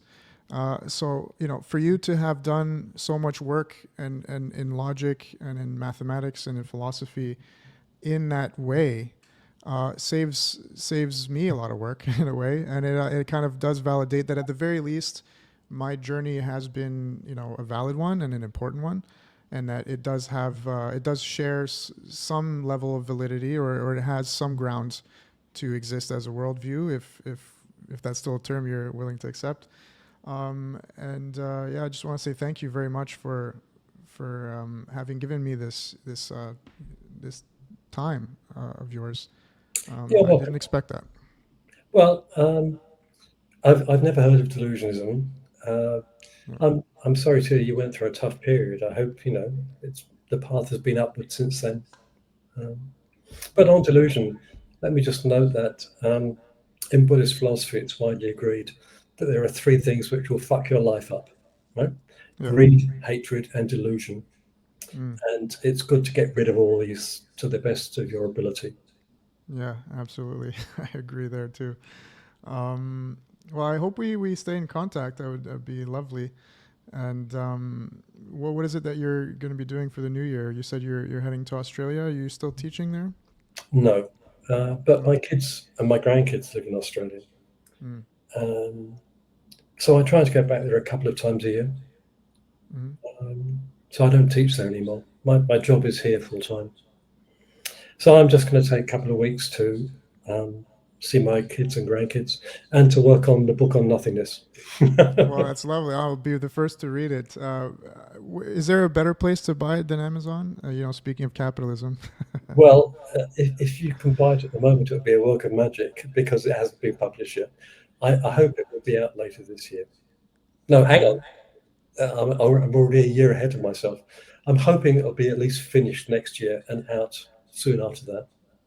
yeah. Well, that's good. I've seen, yeah, many of the books you've mentioned here today, but also like I've looked at the books on Amazon that you have there, and they're all like they all seem to be necessary. Like they work as a constellation for me in my mind.